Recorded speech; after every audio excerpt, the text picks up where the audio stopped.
Hello, everybody, and welcome back to video 2 of the Sri Yantra Master Course and one-day course that Scott and I are really looking forward to present to you. And this is just a little mini course. It's like a little taster of some of the elements that are going to be forming the essence of our larger courses. So if you've had a chance to check out our first video, we were just speaking a little bit about like our backstory and Sacred Geometry Academy and how excited we are about our next live course, which is based on the Sri Yantra. And in this particular video, we're going to do a bit of a deep dive into the specific qualities of the Sri Yantra, because all yantras have their own specific portfolio of qualities, you could say, but the Sri Yantra has some very, very specific special qualities. And we'd like to make reference to some of these in this video. How are you doing, Scott?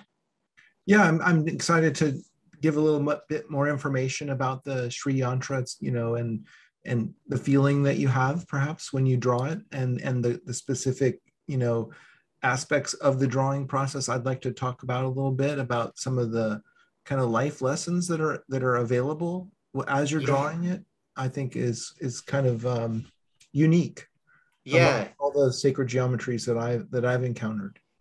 And actually, Scott, I think it would be a nice time to maybe share with our viewers, the tripartite way of doing it that we have, like the contemplation, the concentration. Would you mind speaking to that particular triad that we cherish and like to offer in our workshops? It's kind of like one of our bell curves, isn't it? Yeah, this actually emerged out of our live workshops that we did together in person. And what it is we're allowing or we're giving time and energy to each one of these different aspects that everyone has accessible to their awareness, which is, first of all, when you're drawing, you're having to concentrate. And so you can think of that as kind of the left-brained like focus that you have to have.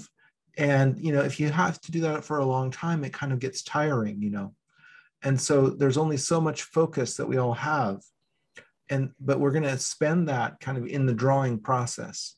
And then after that is complete, we get to kind of relax into our right brains for a time and contemplate what we've drawn. And that's kind of more getting into the right brain and looking at the whole picture and getting into the spirit of appreciating what you've done, the work that you've had to do. When you were concentrating, you get to then contemplate and consider. And that's enhanced by, like slides that we show and our discussions, and we're trying to bring out the different layers of the Sri Yantra for your, enjoyment and edification. And then finally, there's another mode of awareness that we all have accessible to us, and that's through meditation. And that gets into sensation of, usually when we meditate, we think of the breath. We focus on the breath, or we focus on, in this case, we're going to focus on the Sri Yantra just by gazing at it. And so this is a focus on sensation. And so it's kind of completes this trinity of these different modes of awareness that we all have accessible to us. And I think that by doing that, we're able to reach more people. We're able to reach, because each person kind of prioritizes one of those modes over the others, it seems to me. And by rounding out all of the different, modes of attention, then we actually gather everyone together in fuller experience. At least that's how I think of it. Yeah, so I love that, Scott. We've got the concentration, the contemplation, and the meditation on the shape, and just let's share with people the specifics of what you're going to come to enjoy if you join us on our workshop. You're going to get to draw the Sri Yantra under Scott's expert tutorship. And not only that, but Scott's developed this really cool interface that makes it really easy, that he's put together this way to follow along in this kind of like easy way where Scott has it all set up on his computer with like these kind of digital rulers and compasses. And I'm just blown away by the way you're able to create this helpful interface, Scott, to make the drawing part of it easy. Yeah, I found that instead of trying to video my hand drawing with a pencil on the paper, which is very tricky, because then the hand gets in the way of what you're doing. I've found that it's more clear as the instructor to actually draw it on my iPad. And then I have this free drawing app that I use, but we're not really advocating people do that on their iPad. We're really urging people to do it the traditional way with pencil and paper, ruler and compass. But I find that the iPad interface just makes it more clear to follow along with what I'm doing. And I have this setup where you can see the feed right out of the iPad. And I also have another real-time setup that has a camera above my iPad so that you can see what I'm doing with my hands. When there's occasions when I want to show you that, I'll show you that. Then I'll go back to the iPad feed. And so it's this wonderful tech solution I've come up with for, you know, kind of instructing how to draw like in real time. And so, you know, I've done that. We did that before on our previous live workshop and it worked out really well. So we're going to continue with that. For those of you who don't know Scott as well as I do, you know, he's been a little bit modest here, you know, but I just wanted to share with you that as well as being this kind of like sacred geometry philosopher and, you know, ninja, he's also a super duper tech expert, you know, so you get the added bonus of being able to enjoy this super flash way of drawing geometry. I've never seen the like of it. Like, so I feel really lucky to be co-hosting alongside this guy because the very platform for helping you draw the shape is just really smooth and pleasing to kind of follow along with, you know. And so, yeah, so this dance between concentration and contemplation, just on a practical level, you know, it's essentially you're drawing down these lines, you're concentrating on getting these points all joined up, and you're applying that aspect of consciousness, of concentration. And then, you know, you'll experience this whenever you're doing any kind of art. You then just sort of loosen that sort of mode of attending, if you like, and sometimes you just get lifted up into, wow, like just looking at what you've drawn, you know, and it almost just naturally becomes contemplative, you know. And then we bring it a layer deeper where we actually begin to, you know, do specific meditations, you know, upon the shape, which would just sort of bring you that little bit deeper into the qualities of it, you know. So why the Sri Yantra? That's the title of this video. We better talk about why the Sri Yantra, or sorry, no, what are the specific qualities of the Sri Yantra? I think that's the title of this video. So, you know, like with an archetype as vast as the Sri Yantra, there's probably as many different interpretations of it as there are people attempting it. You know what I mean? So I certainly don't want to come across as like a Sri Yantra expert or, you know, some guy that has the answer to it. To me, like all these archetypes, they're like a mystery to me, you know, and they're full of power, they're full of beauty, they're full of goodness. I really enjoy diving deep into them, you know, and I would just like to share with you maybe some of the specific qualities that have really spoken to me about the Sri Yantra, you know, and well, one of them quite simply is like, it seems to be this reconciliation of two opposing sides of an archetype, you know, and there's this beautiful kind of bringing together, you know, the qualities of the heavens with the attributes of the earth, you know. And so you have these 5 triangles coming down and these 4 triangles pointing up, and they kind of interlock, you know, in this very geometric way, which does something to your psyche, to be honest, you know. And the sort of the traditional interpretation of this is like the interaction of these 2 cosmic principles called like Shiva and Shakti, you know. And this is from the Sanskrit tradition. It's only one way of interpreting it, you know, but you could just as easily use the Buddhist analogy of like form and emptiness, you know. But I was meditating with this shape and I was making sand mandalas on the shape long before I read any of the theory or the philosophy on it, you know. And I just was struck by this dance between these 2 kind of like I wouldn't say opposing forces, because the forces are actually kind of more complementary, you know, they're like two forces that need each other in order to sort of birth the cosmic dance, you know. And I'd love to read a little quote here from Madhukana's book, which I love and adore, which is going to be like a bit of a central text for our workshop, where she speaks about cosmic bi-unity and a dance of Shiva and Shakti. Can I go ahead and read that, Scott? Please, yeah, go ahead. Yeah, it's like it's a reasonably short paragraph, but bear with me, and just hopefully this gives you the flavor of what I'm talking about, you know. So in the essentially dualistic cosmic vision of Tantrism, the kinetic verve of the primordial female energy, Shakti, is supported by an indispensable correlative principle, Shiva, or the male principle. Shiva is identified with cosmic consciousness and is the static substratum of all phenomena. Complementary and opposite to the inert Shiva is Shakti, whose essential nature is to be active, creative, mobile, and to pulsate with the rhythm of life.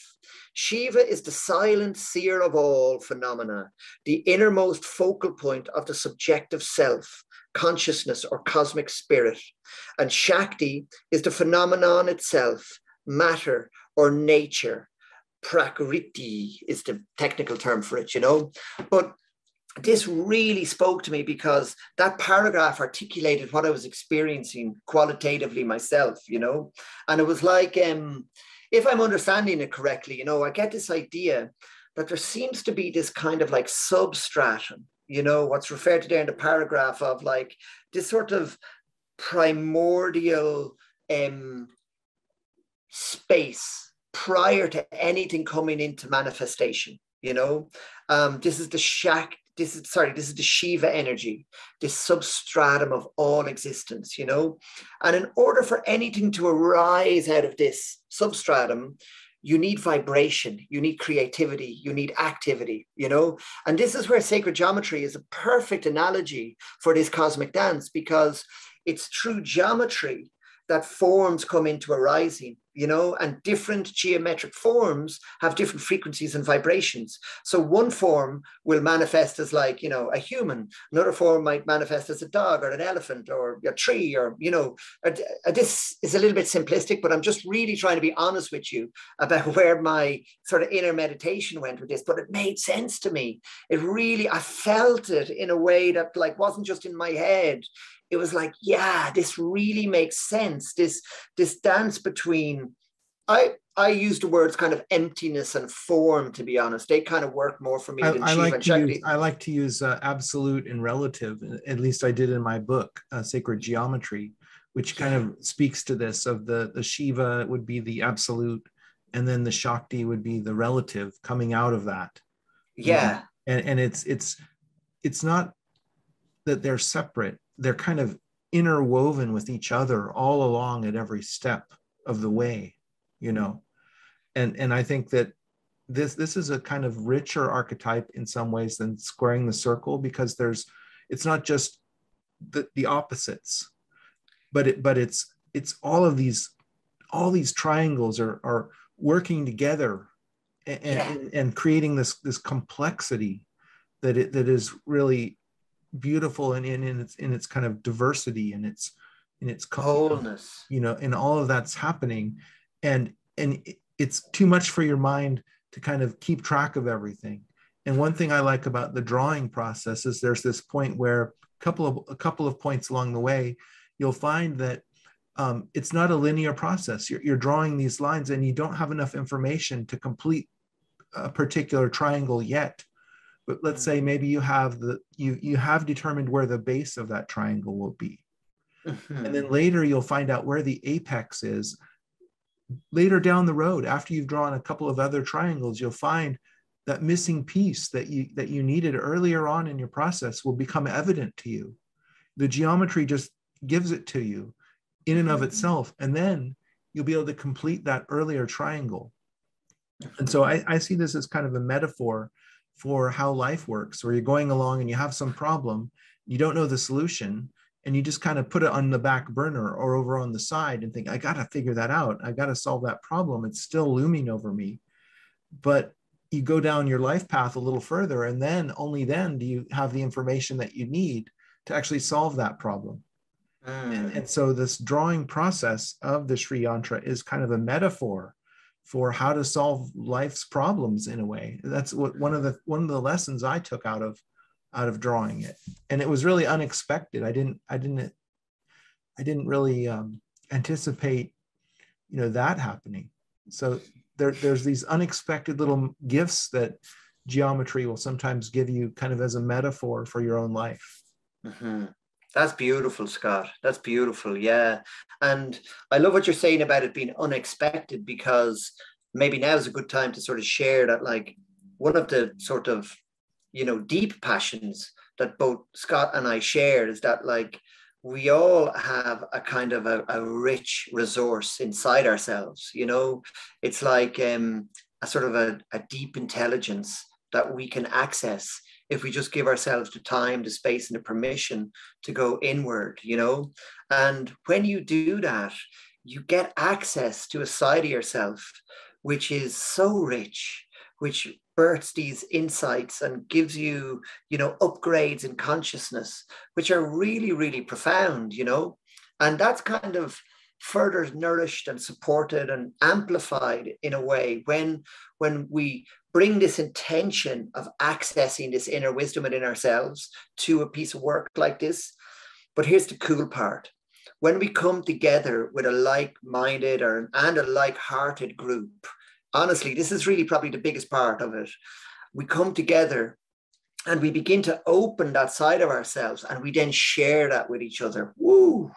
I mean, the group mind that's born is phenomenal, and it really, it goes way beyond. Scott and Jeff aren't the teachers here, we're just hosting this get together of amazing beings to sort of like show up and share that deeper dimension of themselves. I want to say this is different than like a software tutorial that I've done that in my career many times, where I'm the teacher and you're the student and I'm teaching you. This is different in the sense that we are just kind of guides that are exposing you to this archetype, and then the archetype itself is your teacher. Yeah. Okay, so we're just kind of bringing you to the archetype, and then we're just going to let it work on your psyche. Okay, and that's fundamentally different than the normal model of teaching, which is that like I'm filling the bucket of water of your mind with content, and the pail is filling up. Here, what we're doing is we're kind of radically just kind of kindling a fire and hoping it's going to take off in your soul. And when it does, it's amazing what, the kind of things that will come out of that.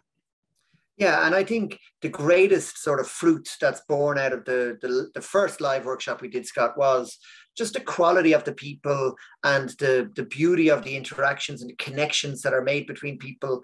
And the group sharing then gives this kind of like, that the sum is greater than the parts. That vibe is just so evident in what we're doing. I love that bit. Listen, I'd like to mention maybe two specific qualities as well, just to give people a flavor of this particular yantra, and there's another. So I spoke there a little bit about the dance between Shiva, Shakti, form and emptiness, and the 5 triangles, the 4 triangles, this sort of union of complementary different sides of the same archetype, because I don't know use the word opposite, but it's a very rich philosophical, spiritual idea to dance with, actually, But there's other attributes of the Sri Yantra which are very profound as well, This was one of the first mandalas that I really got brought to the very specific way or direction of working with mandalas. Okay, and it's so basically you can do this with any mandala, but I came to discover it first when I worked with the Sri Yantra, and this is part of the traditional mode of approach of working with the yantra. But essentially you can go from the center point, right, the bindu, outward towards the circumference, okay, which is like the kind of movement from that sort of primordial emptiness outwards into manifestation, if you like, you know, as you go from the center out towards the circumference. And that's imbued with its own kind of like beautiful qualities. But you can also do the opposite, which is the path of involution, which is where you actually draw and meditate from the outer circumference inward, you know, down through the concentric circles in towards the bindu, you know. And it's not probably as well known about the Sri Yantra, because most people think of it as like 9 interlocking triangles, which gives birth to a subsequent 43 triangles. And that's a huge part of it, of course. But this is a little bit more subtle, where there's actually like, there's 9 concentric segments to the yantra, which actually build upon each other. You know, there's like, there's these circuits of triangles, you know. I think it starts with like 8 and then 10 and then 14 and 14. Then you've got like a layer of petals, a second layer of petals, and then you have the gates, you know. And if you include the bindu point and the center triangle, you actually get these 9 qualities of geometry, essentially. And then there's all these different ways you can meditate with these circuits, where it can be an internal mandala, where you begin to just meditate on these circuits internally inside your consciousness. It can also be applied to the body, you know. I want to bring up something there too, also, please, Jeff, that there's a correspondence between the Sri Yantra and the jewel from the 33rd degree of the Scottish Rite of Freemasonry. Really? That jewel has 9 pointed star inside of it, which resonates with what you're talking about, the 9 concentric levels. And it also has a quadruple tau, or 4 T's surrounding the jewel. And wow, the Sri Yantra also has the same structure, these 4 gates, 4 T shapes.